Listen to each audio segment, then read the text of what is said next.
السلام عليكم ورحمة الله وبركاته نحمده ونصلي على رسوله الكريم أما بعد فأعوذ بالله من الشيطان الرجيم بسم الله الرحمن الرحيم প্রিয় দিনী ভাই এবং বোনেরা, আজকে আমরা স্বপ্ন নিয়ে কথা বলবো।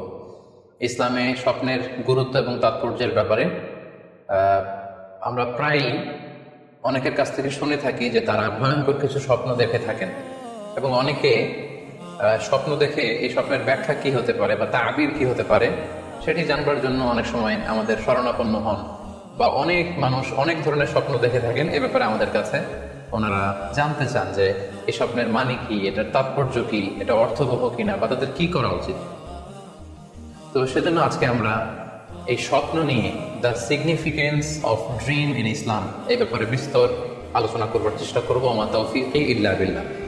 আজকে বেসিকলি স্বপ্নের ব্যাপারে আমরা 10টি পয়েন্টে কথা উপস্থাপন করবার চেষ্টা করব। সেগুলো হচ্ছে, প্রথমে আমরা জানবো স্বপ্নের গুরুত্ব ও তাৎপর্যের ব্যাপারে, তারপর জানবো স্বপ্নের প্রকারভেদ, ভালো স্বপ্ন দেখলে করণীয়, খারাপ স্বপ্ন দেখলে করণীয়, তারপর কোন ধরনের স্বপ্নের ব্যাখ্যা প্রয়োজন এবং কোন স্বপ্নের ব্যাখ্যা প্রয়োজন নেই, সত্য স্বপ্নের আলামত অথবা কিভাবে বুঝবো যে আমার স্বপ্নটা অর্থবহ কিনা, স্বপ্নের ব্যাপারে কিছু ইসলামী দিক নির্দেশনা, স্বপ্নে আল্লাহ রাসূল সাল্লাল্লাহু আলাইহি সাল্লামকে দেখা প্রসঙ্গে, যুগে যুগে স্বপ্ন ব্যাখ্যায় কারা পারদর্শী ছিলেন, এবং সবশেষে কোরআন সুন্নাহর আলোকে বিভিন্ন প্রতীক বা চিহ্নের দিকে খেয়াল রেখে স্বপ্নের ব্যাখ্যা। এই 10টি পয়েন্টে আজকে আমরা স্বপ্ন নিয়ে আলোচনা করার চেষ্টা করবো ইনশাআল্লাহ। আমরা সাধারণত অনেকে মনে করে থাকি যে স্বপ্ন হচ্ছে নিছক একটি স্বপ্ন বা এটা কল্পনা প্রসূত বিষয়। মুমিনের জীবনে বা বিশ্বাসের জীবনে স্বপ্ন শুধু নিছক স্বপ্ন নয়, বরং এটা মুমিন জীবনে অনেক অর্থবহ এবং তাৎপর্যপূর্ণ। মুমিন জীবনে এটা একটা ভালো স্বপ্ন হতে পারে আল্লাহ তাআলার পক্ষ থেকে কোনো ধরনের সুসংবাদ কিংবা দিক নির্দেশনা, কিংবা হতে পারে বান্দার প্রতি সতর্কবাণী। একচোখা বস্তুবাদীরা বলে থাকে আমরা যখন ঘুমাই তখন মস্তিষ্ক আমাদের স্মৃতিগুলো নিয়ে নাড়াচাড়া করে, আমাদের স্মৃতিগুলোকে পুনর্বিন্যাস করে, আর সেটাই আমাদের কাছে স্বপ্ন হিসেবে ধরা দেয়। অর্থাৎ তারা বলতে চায় যে স্বপ্ন হচ্ছে ঘুমের ঘরে আমাদের দৈনন্দিন জীবনে ঘটে যাওয়া আমাদের চিন্তা বা ভাবনার প্রতিচ্ছবি। কিন্তু ইসলামের দৃষ্টিতে স্বপ্ন শুধু আমাদের চিন্তা ভাবনার প্রতিচ্ছবি নয়, এটা হতে পারে আল্লাহ তাআলার পক্ষ থেকে সুসংবাদ, হতে পারে গ্ল্যাড টাইডিংস কিংবা সতর্কবাণী। তাই এই স্বপ্নের ব্যাপারে আমাদেরকে খুব ভালো ধারণা রাখা উচিত। শুরুতে আমরা বলবো যে এর গুরুত্ব এবং তাৎপর্য কতটুকু। স্বপ্ন হচ্ছে নবুয়তের সূচনা। নবুয়তের সূচনা হয়েছিল স্বপ্নের মাধ্যমে। আল্লাহ রাসূল সাল্লাল্লাহু আলাইহি ওয়াসাল্লাম যখন নবী হিসেবে অফিসিয়ালি অ্যাসাইন্ড হন, তার আগে তিনি টানা 6 মাস স্বপ্ন দেখেছেন, যেটা সহিহ বুখারীতে এসেছে। আউয়ালু মা বুদিআ বিহি রাসূলুল্লাহ সাল্লাল্লাহু আলাইহি ওয়াসাল্লাম আর-রুইয়া আস-সাদিকা ফিন-নাওম। রাসূল সাল্লাল্লাহু আলাইহি ওয়াসাল্লামের কাছে ওহী বা রেভেলেশনের সূচনা হয়েছিল স্বপ্নের মাধ্যমে। ফাকানা লা ইয়ারা রুইয়া ইল্লা জাআত মিসলা ফালাকিস সুবহি। আর রাতে স্বপ্নে রাসূল সাল্লাল্লাহু আলাইহি ওয়াসাল্লাম যা দেখতেন, দিনের বেলা সেটা প্রভাতের সূর্য কিরণের ন্যায় রাসূল সাল্লাল্লাহু আলাইহি ওয়াসাল্লামের কাছে সুস্পষ্ট হয়ে যেত। অর্থাৎ যা তিনি রাতে দেখতেন স্বপ্নে, দিনের বেলা সেটাই হুবহু ঘটে যেত। তো এই হাদিস থেকে আমরা বুঝতে পারি যে স্বপ্ন হচ্ছে ওহীর সূচনা, অর্থাৎ ওহীর সূচনাটা হয়েছিল স্বপ্নের মধ্য দিয়ে। পাশাপাশি আমরা জানি যে ইব্রাহিম আলাইহিস সালাম উনি স্বপ্নে দেখেছিলেন যে উনি ওনার কলিজার টুকরো সন্তান ইসমাঈল আলাইহিস সালামকে জবাই করছেন, যেটা সূরাতুস সাফফাতের 102 নম্বর আয়াতে আল্লাহ তাআলা আমাদেরকে বলছেন। ইব্রাহিম আলাইহিস সালাম বলেছিলেন, ইয়া বুনাইয়া ইন্নী আরা ফিল মানামি আন্নী আযবাহুক ফানজুর মাযা তারা। অর্থাৎ, হে আমার সন্তান ইসমাঈল, আমি স্বপ্নে দেখেছি যে আমি তোমাকে জবাই করছি, এখন তোমার অভিমত কি, তোমার অপিনিয়ন কি? সাইয়েদনা ইসমাঈল আলাইহিস সালাম বলেছিলেন, ইফআল মা তুমার সাতাজিদুনি ইনশাআল্লাহু মিনাস সাবিরিন। মানে বাবা, আপনি স্বপ্নে যা দেখেছেন আপনি সেটাই করেন, আপনি আমাকে ধৈর্যশীলদের অন্তর্ভুক্ত পাবেন। ছেলের এই মন্তব্য শুনে সাইয়েদনা ইব্রাহিম আলাইহিস সালাম একটা ধারালো ছুরি নিয়ে সাইয়েদনা ইসমাঈল আলাইহিস সালামকে শুইয়ে দিয়ে জবাই করতে শুরু করলেন। তো এই ঘটনা থেকে বোঝা যায় নবীদের স্বপ্ন এটা সাধারণ কোনো স্বপ্ন নয়, এটা ওহীর অন্তর্ভুক্ত। নবীদের স্বপ্ন যদি নিছক স্বপ্নই হতো, তাহলে একটা স্বপ্নের উপর ভিত্তি করে সাইয়েদনা ইব্রাহিম আলাইহিস সালাম ওনার সন্তানকে জবাই করার জন্য উদ্যত হতেন না। তার মানে বোঝা গেল নবীদের স্বপ্ন হচ্ছে এটা মিন ওয়াহিল্লাহ, এটা আল্লাহ তাআলার পক্ষ থেকে নবীদের প্রতি ওয়াহী। পাশাপাশি আল্লাহ রাসূল সাল্লাল্লাহু আলাইহি ওয়াসাল্লাম যখন মক্কার কাফিরদের দ্বারা অত্যাচারিত হয়ে মদিনায় হিজরত করেছিলেন। মদিনায় যাওয়ার প্রায় 6 বছর পরে 6ষ্ঠ হিজরিতে তিনি স্বপ্ন দেখলেন যে তিনি আবার মক্কায় ফিরে গিয়েছেন। সেখানে তিনি মসজিদুল হারামে প্রবেশ করেছেন এবং বাইতুল্লাহ শরীফ তিনি তাওয়াফ করছেন। তো এই স্বপ্ন দেখার পর আল্লাহ রাসূল সাল্লাল্লাহু আলাইহি ওয়াসাল্লাম সাহাবাদেরকে নিয়ে উমরা করার জন্য মক্কায় রওনা হলেন। এটাই প্রমাণ করে যে স্বপ্ন যদি নবীদের জন্য নিছক স্বপ্ন হতো, তাহলে এই ঝুঁকি, এই রিস্ক আল্লাহ রাসূল সাল্লাল্লাহু আলাইহি ওয়াসাল্লাম নিতেন না। কিন্তু এই ঝুঁকি নিয়েও তিনি উমরা করতে গিয়েছিলেন, যদিও সে বছর তিনি উমরা করতে পারেননি, ওনাকে ফিরে আসতে হয়েছিল। তৎপরবর্তী বছর অর্থাৎ 7ম হিজরিতে তিনি এই উমরাটি সম্পাদন করেছিলেন। তো এই আয়াত এবং রাসূল সাল্লাল্লাহু আলাইহি ওয়াসাল্লামের এই ঘটনাকে কেন্দ্র করে বোঝা যায় স্বপ্ন শুধু নবীদের জন্য স্বপ্ন নয়, এটা ওহীর অন্তর্ভুক্ত। সূরাতুল ফাতিহা আল্লাহ তাআলা ইরশাদ করছেন, লাকাদ সাদাকাল্লাহু রাসূলাহু রুইয়া বিল হক লা তাদখুলুন্নাল মাসজিদাল হারামা ইনশাআল্লাহ। অর্থাৎ আল্লাহ তাআলা আপনার স্বপ্নকে হে নবী অবশ্যই সত্যায়ন করবেন এবং অচিরে ইনশাআল্লাহ আপনি মসজিদুল হারামে উমরা করার জন্য প্রবেশ করবেন। তাহলে প্রথমে আমরা জানলাম যে নবীদের কাছে ওহীর সূচনা, বিশেষ করে রাসূল সাল্লাল্লাহু আলাইহি ওয়াসাল্লামের কাছে ওহীর সূচনা হয়েছিল স্বপ্নের মধ্য দিয়ে। এরপর আমরা জানলাম নবীদের স্বপ্ন নিছক স্বপ্ন নয়, এটা ওহীর অন্তর্ভুক্ত। এই পর্যায়ে আমরা জানবো যে বিশ্বাসীদের জন্য, যারা মুমিন, তাদের জন্য স্বপ্নের গুরুত্ব কতটুকু। সেক্ষেত্রে আমরা সহিহ বুখারীর একটা হাদিস উল্লেখ করতে পারি, যেখানে আল্লাহ রাসূল সাল্লাল্লাহু আলাইহি ওয়াসাল্লাম বলেছেন, লাম ইয়াবকা মিনান নবুওয়াতি ইল্লাল মুবাশশিরাত। অর্থাৎ নবুয়ত আর পৃথিবীতে নেই, নবী হওয়ার সুযোগ আর পৃথিবীতে নেই, নবুয়ত বন্ধ হয়ে গিয়েছে। কিন্তু আল্লাহ তাআলার পক্ষ থেকে মুবাশশিরাত কিন্তু বন্ধ হয়নি, মুবাশশিরাত আসবে। সাহাবা জিজ্ঞেস করলেন, ওমাল মুবাশশিরাত, হে আল্লাহ রাসূল মুবাশশিরাত কি? আল্লাহ রাসূল সাল্লাল্লাহু আলাইহি ওয়াসাল্লাম বললেন, আর রুইয়া আস-সালিহা। মুবাশশিরাত হচ্ছে সত্য স্বপ্ন। বিশ্বাসীরা যখন রাত্রিবেলা সত্য স্বপ্ন দেখবে, বিশ্বাসীদের জন্য সত্য স্বপ্ন বা সুন্দর স্বপ্ন নিছক স্বপ্ন নয়, এটা আল্লাহ তাআলার পক্ষ থেকে গ্ল্যাড টাইডিংস, সুসংবাদ হতে পারে অথবা সতর্ক করা হতে পারে। এমনকি আল্লাহ রাসূল সাল্লাল্লাহু আলাইহি সাল্লাম বলেছেন যে ভালো স্বপ্ন হচ্ছে নবুয়তির 46 ভাগের 1 ভাগ। সহিহ বুখারীতে এসেছে, আল্লাহর হাবিব সাল্লাল্লাহু আলাইহি ওয়াসাল্লাম ইরশাদ করেন, আর রুইয়া আস-সালিহা জুজউন মিন 46 জুজআন মিনান নবুওয়া। অর্থাৎ ভালো স্বপ্ন বা সত্য স্বপ্ন নবুয়তের 46 ভাগের 1 ভাগ। Could you imagine that? কি করে একজন বিশ্বাসী স্বপ্ন নবুয়তের 46 ভাগের 1 ভাগ হতে পারে? তার মানে মুমিনের স্বপ্ন, একজন বিশ্বাসী স্বপ্নকে আল্লাহ তাআলা অনেক বেশি গুরুত্ব দিয়েছেন। এটা শুধু স্বপ্ন নয়, এটা হতে পারে আল্লাহ তাআলার পক্ষ থেকে একটা গাইডেন্স, হতে পারে কোনো গ্ল্যাড টাইডিংস, সুসংবাদ, হতে পারে কোনো সতর্কতা বাণী। এজন্য এই স্বপ্নকে, বিশ্বাসীদের স্বপ্নকে আল্লাহ রাসূল সাল্লাল্লাহু আলাইহি ওয়াসাল্লাম নবুয়তের 46 ভাগের 1 ভাগ বলে উল্লেখ করেছেন। কেন তিনি বিশ্বাসীদের স্বপ্নকে নবুয়তের 46 ভাগের 1 ভাগ বলে উল্লেখ করলেন? এর কারণ হচ্ছে, আমরা জানি যে আল্লাহ রাসূল সাল্লাল্লাহু আলাইহি সাল্লাম তিনি নবী হয়েছিলেন কত বছর বয়সে? জি, 40 বছর বয়সে। এবং তিনি পৃথিবী থেকে ইন্তেকাল করেছিলেন 63 বছর বয়সে। অর্থাৎ ওনার নবুয়তের পুরো ডিউরেশনটা ছিল 23 বছর। তাহলে নবুয়তের সময়ের সীমা, ডিউরেশন ছিল 23 বছর। আর নবুয়তি প্রাপ্তির আগে তিনি টানা 6 মাস শুধু স্বপ্ন দেখতেন।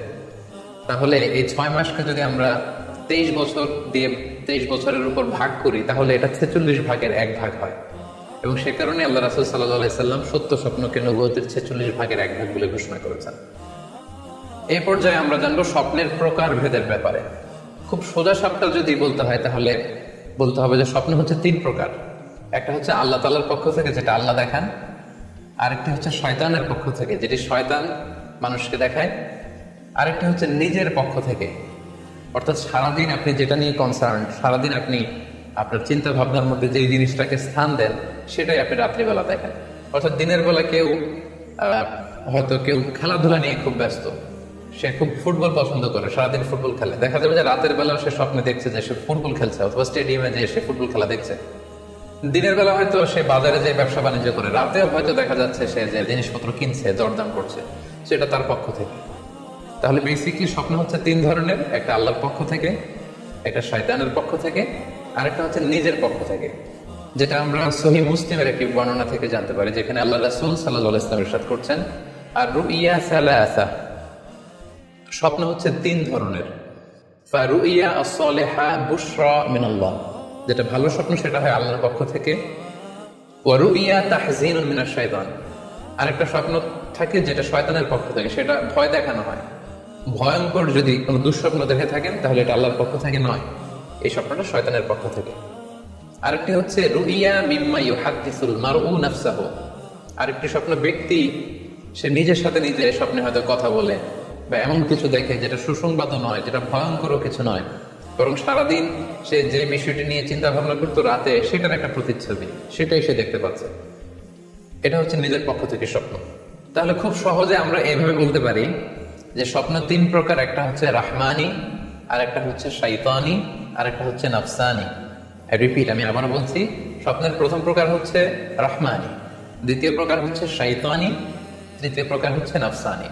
যেটা রাহমানি সেটা রহমানের পক্ষ থেকে আল্লাহ দেখান, আর যেটা শয়তানি সেটা শয়তানের পক্ষ থেকে শয়তান ভীতিকর পরিবেশ তৈরি করার জন্য বা ভয় দেখানোর জন্য যেটা দেখায়। আরেকটা হচ্ছে নাফসানি, যেটাকে বলা হয় আদগাস ও আহলাম, যেটার কোনো মিনিং হয় না, অর্থাৎ নিজের পক্ষ থেকে নিজের চিন্তা ভাবনার প্রতিচ্ছবি। তাহলে শুরুতে আমরা জানবার চেষ্টা করব যে রহমানি, যেটাকে আরবিতে বলা হচ্ছে রুইয়া বা রুইয়া সাদেকা বা সালেহা, সেটা কি, এবং সেটা যদি আমরা দেখি সেক্ষেত্রে আমাদের করণীয় কি। এক্ষেত্রে আমরা সহিহ বুখারীর একটি হাদিসকে উল্লেখ করতে পারি, যেখানে আল্লাহ রাসূল সাল্লাল্লাহু আলাইহি ওয়াসাল্লাম ইরশাদ করেছেন, ইযা রাআ আহাদুকুম রুইয়া ইয়াহিব্বুহা, তোমাদের কেউ যদি কোনো স্বপ্ন দেখে যে স্বপ্নটা সে পছন্দ করে, মানে স্বপ্নটা দেখে he feels good or she feels good, তার ভালো লাগছে, তাহলে বুঝতে হবে ফা ইন্নামা হিয়া মিনাল্লাহ, এই স্বপ্নটা আল্লাহর পক্ষ থেকে, এটা সাধারণ স্বপ্ন নয়, এটা খুবই অর্থবহ স্বপ্ন। তখন সে কি করবে? ফালিয়াহমাদিল্লাহ আলাইহা, সে তখন এই সুন্দর স্বপ্ন দেখার কারণে আল্লাহ শুকরিয়া করবে। ওয়াল ইউহাদ্দিস বিহা, এবং চাইলে সে এই স্বপ্নের কথা মানুষের কাছে বর্ণনা করতে পারে বা শেয়ার করতে পারে। তাহলে সহিহ বুখারীর এই হাদিসের ভাষ্য অনুযায়ী আমরা যেটা বুঝলাম, আমরা যদি ভালো কোনো স্বপ্ন দেখি তাহলে তিনটি কাজ করা যেতে পারে। প্রথমত আল্লাহর প্রশংসা করা, যেহেতু আমি ভালো একটি স্বপ্ন দেখেছি, আল্লাহ শুকরিয়া বা প্রশংসা আমরা করতে পারি। দ্বিতীয়ত চাইলে সুসংবাদ হিসেবে এই স্বপ্নটা আমি কারোর সাথে শেয়ার করতে পারি। আর তিন নম্বর হচ্ছে এমন ব্যক্তিকে আমি শেয়ার করব যে আমাকে ভালোবাসে বা যে আমার শুভাকাঙ্ক্ষী, তা না হলে আমি হিংসার শিকার হতে পারি। কারণ আন-নি'মাতু মাহসুদা, যে কোনো ধরনের নেয়ামতই, আপনি যদি আল্লাহর কোনো বিশেষ মার্সি, ব্লেসিংস বা নেয়ামত পেয়ে ধন্য হন, এটা সবার ভালো নাও লাগতে পারে, এটা সবার অন্তরে সহ্য নাও হতে পারে, ফলে আপনি হিংসার শিকার হতে পারেন। সো ভালো স্বপ্ন দেখলে আপনি চাইলে কারোর কাছে শেয়ার করতে পারেন। সেক্ষেত্রে সে যদি আপনার শুভাকাঙ্ক্ষী হয় বা আপনাকে পছন্দ করে, আপনাকে ভালোবাসে, এরকম কাছের কারোর সাথে আপনি শেয়ার করতে পারেন। আমরা সবাই নিঃসন্দেহে এরকম ভালো ভালো স্বপ্ন দেখতে চাই, আমরা কেউই ভয়ঙ্কর কোনো স্বপ্ন দেখতে চাই না। আমরা নিঃসন্দেহে এমন স্বপ্ন দেখতে চাই রাতের বেলায় যে স্বপ্নে আল্লাহ তাআলার পক্ষ থেকে আমাদের জন্য দিক নির্দেশনা থাকবে, অথবা কোনো সুসংবাদ থাকবে, কিংবা থাকবে আগাম কোনো সতর্কতা বাণী। এ জাতীয় ভালো স্বপ্ন যদি আমরা দেখতে চাই তাহলে আমাদের কি করা উচিত? সেক্ষেত্রে সর্বপ্রথম আমাদের যেটা করতে হবে, আমাদেরকে সত্যবাদী হতে হবে। সাধারণত সত্যবাদীদের স্বপ্ন সত্য হয়ে থাকে। যেখানেই সত্য সেখানেই যেন আমার অবস্থান হয়, আমি যেন সবসময় সত্যের পক্ষে থাকি। দুই নম্বর হচ্ছে আকুল হালাল, আমাকে হালাল খেতে হবে। যারা হালাল খায় তাদের স্বপ্ন সাধারণত সত্য হয় এবং অর্থবহ স্বপ্ন হয়। পাশাপাশি আল্লাহ তাআলার দেয়া যে আদেশ নিষেধ সেগুলো আমাকে মেনে চলতে হবে। 4 নম্বরে রাত্রিবেলা আমি যখন ঘুমাবো আমাকে ওযু করে ঘুমাতে হবে। ওয়ায়ানামু আলা তাহারা, পবিত্রতার সাথে যদি কেউ ঘুমায় তাহলে ওযু করে ঘুমালে রাতে সে যে স্বপ্ন দেখবে সাধারণত সে স্বপ্নটি সত্য হয়। যদি সম্ভব হয় ক্যাবলামুখী হয়ে শোয়া, ক্যাবলামুখী হয়ে আমরা শুতে পারি। এই বিষয়গুলো যদি আমরা এনশিওর করতে পারি, অর্থাৎ সত্যবাদী হওয়া, হালাল খাবার খাওয়া, আল্লাহর দেয়া বিধি নিষেধ সবসময় মেনে চলবার চেষ্টা করা, রাত্রিবেলা ওযু অবস্থায় ঘুমানোর অভ্যেস করা, পাশাপাশি ক্যাবলামুখী হয়ে শোয়ার চেষ্টা করা, এই বিষয়গুলো যদি আমরা মেনটেন করার চেষ্টা করি তাহলে আমরা যে স্বপ্নগুলো দেখবো সেগুলো সত্য স্বপ্ন হবে বলে আমরা আশা করি। প্রিয় সুধী, এবারে আমরা জানবো স্বপ্নের দ্বিতীয় প্রকারের ব্যাপারে, অর্থাৎ যেটাকে আরবিতে বলা হচ্ছে হলম, বা আমরা বলেছি শয়তানি, যেটা শয়তানের পক্ষ থেকে আসে। সেক্ষেত্রে শয়তান এটা সাধারণত মানুষকে ভয় দেখানোর জন্য, ঘুমের মধ্যে তার কোনো অকল্যাণ করার জন্য যে স্বপ্নটা দেখায়, এটা হচ্ছে শয়তানি। সেক্ষেত্রে সহিহ মুসলিমের একটি হাদিসের কথা আমরা এখানে উল্লেখ করতে পারি। সেখানে আল্লাহ রাসূল সাল্লাল্লাহু আলাইহি ওয়াসাল্লাম বলেছেন, আর রুইয়া মিনাল্লাহ ভালো স্বপ্ন হচ্ছে আল্লাহর পক্ষ থেকে, ওয়াল হুলমু মিনাশ শাইতান, আর খারাপ স্বপ্ন হচ্ছে শয়তানের পক্ষ থেকে। এখন কেউ যদি আমরা এই ভয়ঙ্কর স্বপ্ন রাতে দেখে ফেলি, যেটাকে আমরা নাইট মেয়ার বলি বা হরর ড্রিম বলি, ভয়ঙ্কর স্বপ্ন বা দুঃস্বপ্ন, যেটা দেখে আমরা খুব হাঁপিয়ে উঠি, আমাদের শ্বাস প্রশ্বাসের গতিবিধি বেড়ে যায়, আমরা খুব ভয় পাই, প্রচন্ড ভয়ে আমরা আটকে উঠে এবং ঘুম ভেঙে যায় আমাদের। এরকম ভয়ঙ্কর স্বপ্ন যদি আমরা দেখি, তখন আমরা কি করব? এই ব্যাপারে কি ইসলামের কোনো দিক নির্দেশনা আছে? হ্যাঁ, অবশ্যই দিক নির্দেশনা আছে। সেক্ষেত্রে আমরা সহিহ মুসলিমের একটি হাদিস উল্লেখ করতে পারি এখানে, যেখানে আল্লাহ রাসূল সাল্লাল্লাহু আলাইহি ওয়াসাল্লাম বলেছেন, ইযা রাআ আহাদুকুম আর-রুইয়া ইয়াকরাহুহা, তোমাদের কেউ যদি রাতে এমন কোনো স্বপ্ন দেখে যেটা সে অপছন্দ করে, মানে ভয়ঙ্কর, ভীতিকর দুঃস্বপ্ন যদি সে দেখে, তাহলে ফালিয়াবসুক আন ইয়াসারিহি সালাসান, সে যেন তার বাম দিকে 3 বার থুতু ফেলে। ওয়ালিয়াস্তাইদ বিল্লাহি মিনাশ শাইতানি সালাসান, আর সেজন্য শয়তানের ব্যাপারে আল্লাহ তাআলার কাছে 3 বার পানাহ চায় বা আশ্রয় প্রার্থনা করে। ওয়ালিয়াতাহাওয়াল আন জামবিহি আল্লাযী কানা আলাইহি, আর যে পাশে হয়ে সে শুয়েছিল সে পাশ চেঞ্জ করে অন্য পাশ হয়ে যেন সে ঘুমায়। সুবহানাল্লাহি ওয়া বিহামদিহি, কত চমৎকার দিক নির্দেশনা। এবং সুনানে ইবনে মাজায় আরো একটি সহিহ হাদিস আমরা এখানে উল্লেখ করতে পারি, যেখানে আল্লাহ রাসূল সাল্লাল্লাহু আলাইহি ওয়াসাল্লাম বলেছেন, ইযা রাআ আহাদুকুম রুইয়া ইয়াকরাহুহা, কেউ যদি রাতে খারাপ বা ভয়ঙ্কর কোনো স্বপ্ন দেখে, ফালিয়াতাহাওয়াল, সে যেন তার বিছানা চেঞ্জ করে নেয়, জায়গা চেঞ্জ করে নেয়। অর্থাৎ সে যে বিছানায় শুয়েছিল সেখানে না, সে অন্য কোথাও শোবে, অথবা যেই টার্নে শুয়েছিল অন্য টার্নে চলে যাবে, ডানে হলে বায়ে, বায়ে হলে ডানে। ওয়ালিয়াতফুল আন ইয়াসারিহি সালাসা, এবং তার বাম দিকে যেন সে 3 বার থুতু ফেলে। ওয়ালিয়াসআলিল্লাহ মিন খায়রিহা ওয়ালিয়াতাআওয়াজ মিন শাররিহা, এবং সে যেন এই স্বপ্নের ভালো দিকটা আল্লাহ তাআলার কাছে কামনা করে, এবং এই স্বপ্নের মন্দ বা অকল্যাণকর দিক থেকে যেন সে আল্লাহ তাআলার কাছে পানাহ চায়।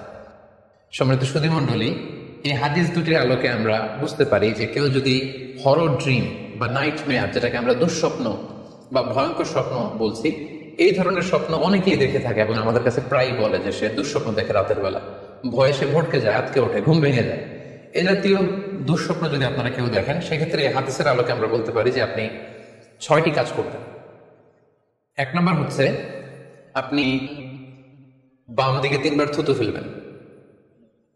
2 নম্বর হচ্ছে 3 বার আপনি তাআউয করবেন, অর্থাৎ আপনি পড়তে পারেন আউযু বিল্লাহি মিনাশ শাইতানির রাজীম, অর্থাৎ হে আল্লাহ, আমি বিতাড়িত শয়তানের ব্যাপারে আপনার কাছে পানাহ চাচ্ছি। অথবা আপনি পড়তে পারেন আউযু বিল্লাহি মিন শাররিহা, হে আল্লাহ, আমি এই শয়তানের অকল্যাণকর বা যে এভিল সাইড আছে, খারাপ দিক আছে, এই ব্যাপারে আমি আপনার কাছে পানাহ চাচ্ছি। 3 বার আপনি এটা পড়বেন। 3 নম্বরে আপনি যদি আপনার ঘুমকে আবারও কন্টিনিউ করতে চান, তাহলে বা দিকে থেকে যদি স্বপ্ন দেখেন, তাহলে আপনি ডান দিকে টার্ন করবেন। আপনি ডান কাতে ঘুমাচ্ছিলেন, এরকম যদি হয়, তাহলে বাম দিকে আপনি সরে যাবেন, অথবা যেখানে শুয়েছিলেন ওই জায়গাটা চেঞ্জ করে অন্য কোথাও শুবেন। 4 নম্বর হচ্ছে আপনি যদি ঘুম আর কন্টিনিউ করতে না চান, তাহলে আপনি ওযু করে ফেলবেন। তাৎক্ষণিক আপনি আপনার ঘুম যদি আপনি কন্টিনিউ করতে না চান, ওযু করে ফেলবেন এবং 2 রাকাত সালাত আদায় করবেন। 5 নাম্বার হচ্ছে এই স্বপ্ন আপনি কারোর সাথে শেয়ার করবেন না। এ ব্যাপারে আমরা সামনে বিস্তারিত বলছি। ভয়ঙ্কর স্বপ্ন দেখলে সাধারণত কারোর সাথে শেয়ার করবেন না। যদি শেয়ার করতে হয়, তাহলে প্রলিফিক স্কলার, ভালো আলেম, যার এলেম আছে, যার আমল আছে, এরকম লোক, কিংবা আপনার ওয়েল উইশার যারা আছে, আপনার শুভাকাঙ্ক্ষী, এরকম কারোর সাথে শেয়ার করতে পারেন। 6 নাম্বার, যদি সুযোগ হয় আপনি কিছু চ্যারিটি করে দিতে পারেন, দান করে দিতে পারেন, কারণ সাদাকাতু তারুদ্দুল বালা, দান করলে, চ্যারিটি করলে এটা মানুষের বিপদ বা বালা মুসিবতকে দূর করে দেয়। এ পর্যায়ে আমরা শুনবো স্বপ্নের 3 নম্বর প্রকারের ব্যাপারে, অর্থাৎ যেটাকে আমরা বলেছিলাম আদুল গাস আহলাম বা নাফসানি। এটা আল্লাহ তাআলাও দেখান না, যেটা শয়তানও ভয় দেখানোর জন্য দেখায় না, বরং এটা আমার চিন্তা ভাবনার প্রতিচ্ছবি। এটা সাধারণত অর্থহীন স্বপ্ন আমরা বলে থাকি, এটার কোনো অর্থ হয় না, বা আবার কল্পনা প্রসূত স্বপ্ন। সারাদিন আমি যেটা নিয়ে ভাবি, যেটা নিয়ে আমি কনসার্ন বা টেন্সড, ওইটাই আমি রাতের বেলায় দেখছি। এ জাতীয় স্বপ্ন যদি আমরা দেখি, তাহলে এই স্বপ্নের কোনো অর্থ নেই, এটাতে কোনো দিক নির্দেশনা নেই, এটা সাধারণত অর্থহীন এবং কল্পনা প্রসূত স্বপ্ন হয়ে থাকে। এই স্বপ্নের কোনো ব্যাখ্যা হয় না। সম্মানিত শুধু এ পর্যায়ে আমরা জানবো যে কোন স্বপ্নের ব্যাখ্যার প্রয়োজন হয় এবং কোন স্বপ্নের কোনো ব্যাখ্যার প্রয়োজন হয় না। সাধারণত ব্যাখ্যা প্রয়োজন হয় কি হয় না, এদিক থেকে স্বপ্ন 2 ধরনের। এক হচ্ছে সরিহ, মানে ডিরেক্ট ড্রিম, যেটা সুস্পষ্ট, অর্থাৎ রাতে আপনি যা স্বপ্নে দেখেছেন, দিনের বেলা সেটাই ঘুরতে দেখেছেন। আপনি রাতে স্বপ্ন দেখলেন আপনার কোনো একজন কাছের লোক মারা গিয়েছে, এরপরের দিনে আপনি শুনলেন আসলেই সেই ব্যক্তিটি মারা গিয়েছে। অথবা রাতের বেলা আপনি কোন একটা ঘটনা দেখলেন, তারপরের দিন সেই ঘটনাটাই আপনি ঘটতে দেখলেন। এটাকে বলা হয় ডিরেক্ট ড্রিম, মানে সুস্পষ্ট এবং সরি একেবারে স্পষ্ট স্বপ্ন। এটার কোনো ব্যাখ্যার প্রয়োজন হয় না, কারণ আপনি যা দেখেছেন সেটাই ঘটেছে। আরেকটা প্রকার হচ্ছে গায়রু সরিহ, মানে যেটা স্পষ্ট নয়, ইনডিরেক্ট ড্রিম, যেটা অস্পষ্ট। এটা হচ্ছে সিম্বলিক বা আইকনিক ড্রিম। আপনি এমন অস্পষ্ট আইকনিক বা এমন কিছু সিম্বল দেখেছেন রাতে ঘুমের ঘরে স্বপ্নে, যেটা থেকে সুস্পষ্ট আসলে কিছু বোঝা যায় না, বরং এখানে একটা সিম্বল আছে, এখানে একটা প্রতীক আছে বা আইকন আছে। এই জাতীয় যে স্বপ্নগুলো আছে সাধারণত এগুলোর ব্যাখ্যার প্রয়োজন হয়, যেহেতু আপনি বুঝতে পারছেন না যে এটা দিয়ে আসলে কি বোঝানো হচ্ছে। সম্মানিত সুধী, এ পর্যায়ে আমরা জানার চেষ্টা করব যে সত্য স্বপ্নের আলামত কি কি, অর্থাৎ কিভাবে বুঝবো যে আমি যে স্বপ্নটা দেখেছি এই স্বপ্নটা সত্য কিনা বা অর্থবহ কিনা। অনেকে আমাদের কাছে জানতে চায় যে আমি এই স্বপ্নটা দেখেছি, এটা কি সত্য স্বপ্ন, এটা কি অর্থবহ স্বপ্ন, বা এটা কি আল্লাহর পক্ষ থেকে কোনো গাইডেন্স মূলক বা দিক নির্দেশনা বা সুসংবাদমূলক স্বপ্ন, কিভাবে আমরা বুঝতে পারি? কিছু আলামত রয়েছে, কিছু নিদর্শন রয়েছে, যেগুলোর আলোকে কিন্তু আমরা সহজে বুঝতে পারি যে স্বপ্নটা সত্য কিনা। সুনানে আবু দাউদের এক বর্ণনায় আল্লাহ রাসূল সাল্লাল্লাহু আলাইহি ওয়াসাল্লাম ইরশাদ করেছেন, আসদাকুন নাসি রুইয়া আসদাকুহুম হাদিসা। যে ব্যক্তি সত্য কথা বলে বেশি, তার স্বপ্ন সত্য হয় বেশি। তাহলে সহজে আমরা বুঝলাম, আপনি যদি সত্যবাদী হন, সাধারণত আপনার স্বপ্নগুলো জেনারেলি সত্য হবে। সেক্ষেত্রে সত্য স্বপ্ন বা অর্থবহ স্বপ্ন চেনার প্রথম আলামত হচ্ছে এই স্বপ্ন দেখে আপনার ভালো লাগবে। You feel good after seeing the dream. আপনি স্বপ্ন দেখার পরে আপনার খুব স্বস্তি লাগবে, আপনার ভালো লাগবে, আপনার কাছে স্বপ্নটা পছন্দ হবে, খুব ভালো লাগবে স্বপ্নটা। যদি এরকম ফিলিং হয় আপনার, তাহলে আপনি বুঝবেন এই স্বপ্নটা সত্য ছিল এবং অর্থবহ ছিল। 2 নাম্বার হচ্ছে true dreams are very short and concise. সত্য স্বপ্ন খুবই শর্ট হয়, কনসাইজ হয়। আরবিতে যেটাকে বলা হয় ওয়াদিহা জালিয়া, খুবই শর্ট, স্পষ্ট, ক্লিয়ার এবং কনসাইজ। অনেকে রাতে অনেক লম্বা লম্বা স্বপ্ন দেখে, লম্বা এপিসোড দেখে, একটার পর একটা ঘটনা দেখতে থাকে, মুভির মতো লম্বা লম্বা ঘটনা সে দেখতে থাকে। এই জাতীয় লম্বা লম্বা ঘটনা যদি আপনি দেখে থাকেন রাতে, বা এপিসোড আকারে একটার পর একটা ঘটনা যেটার সাথে কোনো মিল নেই, এই জাতীয় স্বপ্নের সাধারণত কোনো অর্থ হয় না, এগুলো অর্থবহ স্বপ্ন নয়। অর্থবহ স্বপ্ন চেনার 3 নাম্বার আলামত বা সাইন হচ্ছে রিপিটেশন। অর্থাৎ একই স্বপ্ন যদি আপনি বারবার দেখেন তাহলে বুঝতে হবে এটা অর্থবহ স্বপ্ন, এবং এটার মাধ্যমে আল্লাহ তাআলা আপনাকে কোনো দিক নির্দেশনা বা গাইডেন্স দিতে চাচ্ছেন। আপনাকে বোঝার চেষ্টা করতে হবে যে আসলে আল্লাহ তাআলা আপনাকে কি বোঝাতে চাচ্ছেন। তাহলে 3 নাম্বার হচ্ছে রিপিটেশন। বারবার যদি কোনো স্বপ্ন দেখেন, এই স্বপ্নটা সত্য হবে এবং অর্থবহ হবে। এটা নট নেসেসারি যে আপনি একাই বারবার দেখেন। একজন মানুষ একটা স্বপ্ন বারবার দেখলে যেমনি অর্থবহ, পাশাপাশি একই স্বপ্ন যদি অনেকে দেখে তাহলে সেই স্বপ্নটাও অর্থবহ। অর্থাৎ আপনি একটা স্বপ্ন প্রায় দিন দেখেন, তাহলে বোঝা যাচ্ছে এটা অর্থবহ স্বপ্ন। অথবা একটা স্বপ্ন অনেক লোক একসাথে দেখেছে, তারপরের দিন একে অপরের সাথে শেয়ার করে বোঝা গেল যে সবাই একই স্বপ্ন দেখেছে, তাহলে বোঝা যাবে এটা সাধারণ স্বপ্ন নয়, এটা অর্থবহ স্বপ্ন, মিনিংফুল স্বপ্ন। যেমন এক্ষেত্রে আমরা লাইলাতুল কদরের একটা হাদিসের কথা উল্লেখ করতে পারি। সহিহ বুখারীতে এসেছে, রমাদান মাসে সাহাবারা স্বপ্ন দেখলেন, অনেক সাহাবা একসাথে স্বপ্ন দেখলেন যে ওনাদেরকে বলা হচ্ছে রমাদানের শেষ দশকের শেষ 7 দিনের যে কোনো একদিন কদর হয়ে যেতে পারে। ওনারা সবাই এসে সাহাবা রিদওয়ানুল্লাহি তাআলা আলাইহিম আজমাইন আল্লাহ রাসূল সাল্লাল্লাহু আলাইহি ওয়াসাল্লামের কাছে বললেন, ইয়া রাসূলুল্লাহ, আমি স্বপ্নে দেখেছি যে বলা হচ্ছে কদরের জন্য রমজানের শেষ 7 দিনকে তালাশ করতে। আরেকজন এসে একই কথা বললো যে ইয়া রাসূলুল্লাহ, আমি দেখেছি রমজানের শেষ 7 দিনে কদর হতে পারে। তো এরকম অনেক সাহাবা যখন আল্লাহ রাসূল সাল্লাল্লাহু আলাইহি ওয়াসাল্লামের কাছে এসে এই ঘটনা বললো, তখন আল্লাহ রাসূল সাল্লাল্লাহু আলাইহি ওয়াসাল্লাম বললেন, আরা রুইয়াকুম ক্বাদ তাওয়াতাআত ফিস সাবঈল আওয়াখির, যে আমি দেখতে পেলাম যে তোমাদের স্বপ্নটা রমজানের শেষ 7 দিনের ব্যাপারে ঐকমত্য হয়েছে, একই ধরনের স্বপ্ন তোমরা সবাই দেখেছো, তাই তোমরা রমজানের শেষ দশকের শেষের 7 দিনে কদর তালাশ করো। রমজানের শেষ দশকের শেষ 7 দিনে কদর হয়ে যাওয়ার সম্ভাবনা বেশি। সেই বুখারীর এই হাদিসের আলোকে কিন্তু আমরা বুঝতে পারলাম যে একটি স্বপ্ন, একই ধরনের ঘটনা যদি অনেকে দেখে তাহলে এটা অর্থবহ। পাশাপাশি এই ক্ষেত্রে আমরা আজানের হাদিসটি উল্লেখ করতে পারি। আমরা এখন নামাজের আগে যে আজান দেয়া হয়, শুরুর দিকে কিন্তু সাহাবাদের আজানের পদ্ধতি জানা ছিল না। তখন সাহাবারা আল্লাহ রাসূল সাল্লাল্লাহু আলাইহি ওয়াসাল্লামের সাথে কনসাল্ট করছিলেন যে কিভাবে আজান দেওয়া যায়, অর্থাৎ কিভাবে ঘোষণা দেওয়া যায় সালাতের জন্য। একজন সাহাবা বললো আমরা আগুন জ্বালিয়ে দিব, আগুনের ধোঁয়া দেখে মদিনার সবাই বুঝবে যে এখন সালাতের সময়, তো সবাই চলে আসবে। আরেকজন বললো না, প্রতিদিন আগুন জ্বালানো এটা নিরাপদ না, বরং আমরা খ্রিস্টানদের মতো বেল বাজিয়ে দিব, একজন বেল রিঙ্গার রাখবো, যে ঘন্টা বাজালে ঘন্টার আওয়াজ শুনে খ্রিস্টানদের মতো চার্চে যেন লোকজন আসে, বাকিরা সবাই নামাজ পড়তে চলে আসবে। তো এক একজনের এক এক পরামর্শ শুনে আল্লাহ রাসূল সাল্লাল্লাহু আলাইহি ওয়াসাল্লাম কোনো সিদ্ধান্তে আসতে পারলেন না। তারপরের দিন একজন সাহাবা চমৎকার একটি স্বপ্ন দেখলেন। তিনি স্বপ্নে দেখলেন, ওনার নাম হচ্ছে আব্দুল্লাহ ইবনে যায়েদ ইবনে আব্দ রাব্বি। উনি স্বপ্নে দেখলেন যে একজন লোক, খুব সম্ভবত ফেরেশতা হবেন, তার গায়ে দুইটা সবুজ রঙের জামা এবং তার হাতে বেল, ঘন্টা। তখন তিনি ওনাকে জিজ্ঞেস করলেন, আপনি কি ঘন্টা বিক্রি করেন? তখন স্বপ্নে সেই লোকটি বলল, ঘন্টা দিয়ে তুমি কি করবে? তো সাহাবী বললেন যে ঘন্টা দিয়ে আমরা নামাজের জন্য আহ্বান করব। তো স্বপ্নে সেই সবুজ কাপড় পরিহিত লোক বলল যে ঘন্টার চাইতে যদি চমৎকার একটা আইডিয়া তোমার সাথে শেয়ার করি, সেটা কি তুমি শুনবে? সাহাবী বললেন, হ্যাঁ শুনবো। তখন তিনি বললেন, ঘন্টা না বাজিয়ে তোমরা উঁচু একটা জায়গায় দাঁড়িয়ে আল্লাহু আকবার, আল্লাহু আকবার, আল্লাহু আকবার, আল্লাহু আকবার, আশহাদু আল্লা ইলাহা ইল্লাল্লাহ, আশহাদু আন্না মুহাম্মাদুর রাসূলুল্লাহ, এই বাক্যগুলো তোমরা বলবে। এই বাক্যগুলোর মধ্যে দিয়ে আল্লাহর পরত্বের ঘোষণা হবে, রাসূল সাল্লাল্লাহু আলাইহি ওয়াসাল্লামের রিসালাতের ঘোষণা হবে, মানুষকে চমৎকার বাক্যে নামাজের দিকে ডাকাও হবে, ফলে লোকজন নামাজেও চলে আসবে। এই চমৎকার কথা শুনে সাহাবা তো অবাক হয়ে গেল, ওনার ঘুম ভেঙে গেল। উনি সকালবেলা আল্লাহ রাসূল সাল্লাল্লাহু আলাইহি ওয়াসাল্লামের কাছে এসে পুরো ঘটনা শোনালেন যে একজন লোককে আমি দেখলাম হাতে ঘন্টা, আমি বললাম ঘন্টা কিনবো সালাতের আহ্বানের জন্য, তিনি আমাকে এই কয়েকটা বাক্য শিখিয়ে বললেন ঘন্টা না বাজিয়ে এই বাক্যগুলো দিয়ে আহ্বান করলে কেমন হয়। আল্লাহ রাসূল সাল্লাল্লাহু আলাইহি ওয়াসাল্লাম এই স্বপ্নের কথা শুনে তিনি অভিভূত হলেন। তিনি বললেন, তুমি ঠিকই দেখেছ, তুমি সঠিক স্বপ্ন দেখেছ।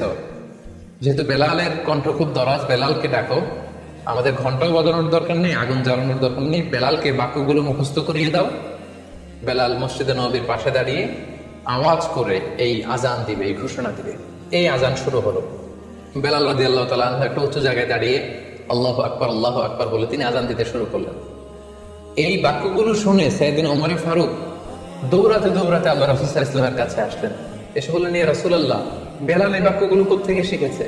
গত রাতে তো আমি দেখেছি যে আমাকে একজন লোক বলেছে যে তোমরা এই বাক্যগুলোকে ব্যবহার করে লোকজনকে সালাতের জন্য আহ্বান করো। আল্লাহ রাসূল সাল্লাল্লাহু আলাইহি ওয়াসাল্লাম শুনে অবাক হলেন। অর্থাৎ ওই সাহাবী ঠিক যেমন স্বপ্ন দেখেছেন, ইসলামের দ্বিতীয় খলিফা সাইয়েদনা ওমর ফারুক রাদিয়াল্লাহু তাআলা আনহু উনিও একই স্বপ্ন দেখেছেন। তার মানে একই স্বপ্ন যদি একাধিক লোকজন দেখে থাকে, সেটা যেমনি অর্থবহ, আবার আপনি একাও যদি একটি স্বপ্ন বারবার বারবার দেখেন, সেটাও অর্থবহ। আমরা আজান যে কিভাবে ইন্ট্রোডিউস হলো মুসলিম কমিউনিটির মধ্যে, এই হাদিসের আলোকে বুঝতে পারি যে কোনো স্বপ্ন আপনি বারবার দেখলে বা অনেকে একই স্বপ্ন দেখলে সেই স্বপ্নটা অর্থবহ হবে। অর্থবহ স্বপ্ন দেখার 4 নাম্বার সাইন হচ্ছে শেষ রাতের স্বপ্ন সাধারণত অর্থবহ হয়, অর্থাৎ লাস্ট 1/3 অফ দ্য নাইট, রাতের শেষাংশে যদি আপনি ফজরের আগ দিয়ে যে স্বপ্নটা মানুষ দেখে, সাধারণত এই স্বপ্নটা অর্থবহ হয়, এটা সত্য স্বপ্ন হয়। কারণ এই টাইমে আল্লাহ তাআলা প্রথম আকাশে নেমে আসেন বা মনোনিবেশ করেন এবং ডাকতে থাকেন, কার রিজিকের দরকার আমি রিজিক দেব, কার অর্থের দরকার আমি অর্থ এর ব্যবস্থা করে দেব, কার কি দরকার আমার কাছে চাও, অসুস্থরা আমি তাদেরকে সুস্থ করে দেবো। সো ওই টাইমে আল্লাহ তাআলার বিশেষ একটা রহমত পৃথিবীতে নেমে আসে, ফলে শেষ রাতের স্বপ্ন সাধারণত অর্থবহ স্বপ্ন হয়। পাশাপাশি হাদিসে এসেছে যে কিয়ামতের আগ দিয়ে মুমিনরা যে স্বপ্নগুলো দেখবে, এই স্বপ্নগুলো সাধারণত অর্থবহ হবে। অর্থাৎ কিয়ামতের একেবারে আগ মুহূর্তে যখন মুসলমানরা খুব স্ট্রাগল করবে, মুসলমানরা যখন খুব বিপদে থাকবে, তখন মুসলমানদের যে স্বপ্নগুলো তারা রাতের বেলা দেখবে, এগুলো মিথ্যা হবে না, বেশিরভাগ স্বপ্নই সত্য হবে, অর্থবহ হবে। যেটা আমরা সহিহ বুখারীর একটা হাদিস থেকে জানতে পারি, যেখানে আল্লাহ রাসূল সাল্লাল্লাহু আলাইহি ওয়াসাল্লাম ইরশাদ করেছেন, ইযা ইকতারাবা যামানু লাম তাকাদ রুইয়াল মুমিনি তাকযিব, অর্থাৎ কিয়ামতের সময় যত ঘনিয়ে আসবে, কাছাকাছি আসবে, মুমিনরা বিশ্বাসীদের স্বপ্ন ঠিক তত সঠিক হতে থাকবে। মুমিনদের তখনকার স্বপ্ন বেশিরভাগই সত্য হবে, সেটা মিথ্যা হবে না। তাহলে এই হাদিস থেকে আমরা জানলাম কিয়ামতের আগ দিয়ে মুমিনরা যে স্বপ্নগুলো দেখবে, এগুলো সত্য হবে, অর্থবহ হবে। এ পর্যায়ে আমরা জানবার চেষ্টা করব যে স্বপ্নের ব্যাপারে কিছু ইসলামের দিক নির্দেশনা রয়েছে। আমরা যদি এই দিক নির্দেশনাগুলো, গাইডেন্সগুলো মেনে চলি, তাহলে স্বপ্ন নিয়ে আমাদের খুব একটা কনফিউশনে থাকতে হবে না। সেক্ষেত্রে প্রথম গাইডলাইন হচ্ছে অপ্রয়োজনে স্বপ্ন অন্যের সাথে শেয়ার না করা। Do not mention the dream for interpretation except a prolific scholar or any well wisher to you. কেউ যদি খুব বড় আলেম হয়ে থাকেন, শায়েখ হয়ে থাকেন, তার ইলম আছে, আমল আছে, এরকম কারো কাছে শেয়ার করতে পারেন। অথবা আপনার শুভাকাঙ্ক্ষী আপনাকে ভালো অ্যাডভাইস করতে পারে, আপনাকে পছন্দ করে, এরকম লোক ছাড়া কারো কাছে স্বপ্ন শেয়ার করা যাবে না। সুনানে তিরমিজিতে স্বপ্ন অন্যের সাথে শেয়ার না করার ব্যাপারে একটি হাদিস এসেছে, যেখানে আল্লাহ রাসূল সাল্লাল্লাহু আলাইহি সাল্লাম বলেছেন, লা ইয়াকুসুহা ইল্লা আলা ওয়াদিন, অর্থাৎ যে তোমাকে পছন্দ করে এমন কারো কাছে ছাড়া স্বপ্ন শেয়ার করবে না। অথবা আও জি রাইন, এমন লোক যে ডিসিশন দিতে পারে, he can advise you, he can provide you the right decision, এরকম লোক যদি আপনার কাছের শুভাকাঙ্ক্ষীদের মধ্যে থেকে কেউ থেকে থাকে, আপনি তার সাথে শেয়ার করতে পারেন। ওয়ালা ইউহাদ্দিসু বিহা ইল্লা লাবিবান আও হাবিবান, সে আপনার হাবিব, সে আপনার বন্ধু, সব কাছের লোক, বজম ফ্রেন্ড, আপনার শুভ কামনা করে সব সময়, এই জাতীয় লোকের কাছে আপনি স্বপ্ন শেয়ার করতে পারেন। অন্য এক বর্ণনা এসেছে, ওয়ালা ইয়াকুসুর রুইয়া ইল্লা আলা আলিমিন আও নাসিহ, স্বপ্ন শেয়ার করতে হলে ভালো আলেমের কাছে শেয়ার করো, অথবা নাসিহ, যে তোমাকে ভালো অ্যাডভাইস করতে পারবে, উপদেশ দিতে পারবে, এরকম কারো কাছে শেয়ার করো, অন্য কারো কাছে নয়। সুনানে তিরমিজিতে এ ব্যাপারে একটি বাব রচনা করা হয়েছে, যে বাবুলা তাকুসুর রুইয়া ইল্লা আলা আলিম আও নাসিহ, আলেম বা শুভাকাঙ্ক্ষী নসিহতকারী ছাড়া কারো কাছে স্বপ্ন শেয়ার করা যাবে না। এর কারণ হচ্ছে, আমরা আগেই বলেছি যে আপনি স্বপ্নে যদি ভালো কিছু দেখে থাকেন, এটা এমন কারো কাছে যদি শেয়ার করেন যে আপনাকে পছন্দ করে না, তাহলে আপনি হিংসার শিকার হতে পারেন। সেক্ষেত্রে আমরা সূরা ইউসুফের 5 নম্বর আয়াতের কথা খেয়াল করতে পারি, যেখানে ইউসুফ আলাইহিস সালাম বলেছিলেন যে ইয ক্বালা ইউসুফু লিআবিহি ইয়া আবাতি ইন্নী রাআইতু আহাদা আশারা কাওকাবান ওয়াশ শামসা ওয়াল কমারা রাআইতুহুম লি সাজিদিন ক্বালা ইয়া বুনাইয়া লা তাকসুস রুইয়াকা আলা ইখওয়াতিকা ফায়াকিদু লাকা কাইদা। ছোট্ট ইউসুফ আলাইহিস সালাম তিনি স্বপ্নে দেখলেন যে চন্দ্র, সূর্য এবং আকাশের 11টা তারা সবকিছু ওনার সম্মানে সিজদায় লুটিয়ে পড়েছে। তো ইয়াকুব আলাইহিস সালাম ওনার ছেলেকে বললেন যে, বাবা ইউসুফ, খবরদার, সাবধান, এই স্বপ্নের কথা তুমি তোমার ভাইদেরকে বলতে যেও না। যদি তুমি তোমার ভাইদের সাথে এই চমৎকার স্বপ্নের কথা শেয়ার করো, তাহলে ফায়াকিদু লাকা কাইদা, তারা তোমাকে নিয়ে হিংসা করবে, ষড়যন্ত্র করবে। তাহলে আমরা বুঝলাম যে যার তার কাছে চাইলে আমরা স্বপ্ন শেয়ার করতে পারবো না, বরং এক্ষেত্রে বুঝে শুনে সাবধানে শেয়ার করতে হবে। এক্ষেত্রে মুস্তাদরাকে হাকিমে একটি চমৎকার হাদিস উল্লেখ হয়েছে, সেটি হচ্ছে, কেন যে কারো কাছে স্বপ্ন শেয়ার করা যাবে না, করলে সমস্যা কি? সেক্ষেত্রে বলা হয়েছে যে ফাইন্না রুইয়া তাকাউ আলা মা তুআব্বার, অর্থাৎ স্বপ্নের ব্যাখ্যা তেমনই হয়ে থাকে যেমন এটার ব্যাখ্যা করা হয়। এই ব্যাপারটি কিন্তু সাধারণ কোনো কথা নয়। আপনি একজনের কাছে, যার কোনো জ্ঞান নেই স্বপ্নের ব্যাপারে, হুট করে তার কাছে স্বপ্নের ব্যাখ্যা জানতে চাইলেন, আর তিনিও হুট করে এমন একটা ব্যাখ্যা করে দিল, ফলে দেখা যাবে উনি যেটা ব্যাখ্যা করেছেন সেটাই ঘটবে আপনার জীবনে। সো স্বপ্নের কথা যে কারো কাছে বলতে নেই। ফাইন্না রুইয়া তাকাউ আলা মা তুআব্বার, কেননা স্বপ্নের ব্যাখ্যা তেমন হয়ে থাকে যেমন এটার ব্যাখ্যা করা হয়। সো ব্যাখ্যা যদি কেউ করতে চান, আপনি ভালো ব্যাখ্যা করবেন, জেনে শুনে বুঝে তার শুভাকাঙ্ক্ষী হয়ে সুন্দর ব্যাখ্যা করবেন, কেননা খারাপ কোনো ব্যাখ্যা করে দিলে সেই ব্যাখ্যাই হয়ে যেতে পারে। স্বপ্নের কথা কেন যে কোনো মানুষের কাছে শেয়ার করতে নেই, তার কারণ হিসেবে আমরা সুনানে দারমির একটি হাদিসকে এখানে উল্লেখ করতে পারি, যে হাদিসটিকে ইবনে হাজার আল আসকালানি উনি ওনার ফাথুল বারিতে হাসান বলে উল্লেখ করেছেন। আল্লাহ রাসূল সাল্লাল্লাহু আলাইহি ওয়াসাল্লামের কাছে মদিনাতে প্রায় একজন নারী এসে স্বপ্নের ব্যাখ্যা জানতে চাইতেন। সে নারী বলতেন যে, ইয়া রাসূলুল্লাহ, আমি প্রায় স্বপ্নে দেখি যে আমার ঘরের একটি পিলার ভেঙে গিয়েছে এবং আমি অন্ধ সন্তান প্রসব করেছি। এই নারীর স্বামী ছিল ব্যবসায়ী এবং সারা বছর ব্যবসার কারণে বিভিন্ন জায়গায় তিনি ঘুরে বেড়াতেন, এবং যখন ফিরে আসতেন, যাওয়ার সময় তিনি স্ত্রীকে প্রেগনেন্ট অবস্থায় রেখে যেতেন, অর্থাৎ গর্ভবতী, আর এই বাচ্চাকে পেটে নিয়ে এই নারী সবসময় এই স্বপ্ন দেখতে থাকতেন। তো রাসূল সাল্লাল্লাহু আলাইহি ওয়াসাল্লাম স্বপ্নের ব্যাখ্যা বললেন, তুমি চিন্তা করো না, তোমার স্বামী সহি সালামতে ফিরে আসবে এবং তুমি সুন্দর সন্তান প্রসব করবে, ভালো সন্তান। এভাবেই চলছিল, যতবার তার স্বামী ফিরে আসে, সুস্থভাবে ফিরে আসে এবং সে সুন্দর সন্তান জন্ম দিচ্ছিল। হঠাৎ একবার সে নারী আল্লাহ রাসূল সাল্লাল্লাহু আলাইহি ওয়াসাল্লামের বাসায় এসে দেখলেন যে আল্লাহ রাসূল সাল্লাল্লাহু আলাইহি ওয়াসাল্লাম ঘরে নেই। আম্মাজান আয়েশাকে তিনি বললেন যে, আমি সবসময় এরকম স্বপ্ন দেখি। তখন আম্মাজান আয়েশা বললেন, তাহলে এই স্বপ্নের ব্যাখ্যা জানার জন্য তুমি রাসূল সাল্লাল্লাহু আলাইহি ওয়াসাল্লামের কাছে আসো, তুমি কি স্বপ্ন দেখো? তখন সে নারী আম্মাজান আয়েশার কাছে খুলে বললেন যে, আমি স্বপ্নে দেখি যে আমার ঘরের একটি পিলার ভেঙে গিয়েছে আর আমি একটি অন্ধ সন্তান প্রসব করেছি। একথা শুনে আম্মাজান আয়েশা রাদিয়াল্লাহু তাআলা আনহা অবাক হয়ে গেলেন। তিনি বললেন, তাই নাকি?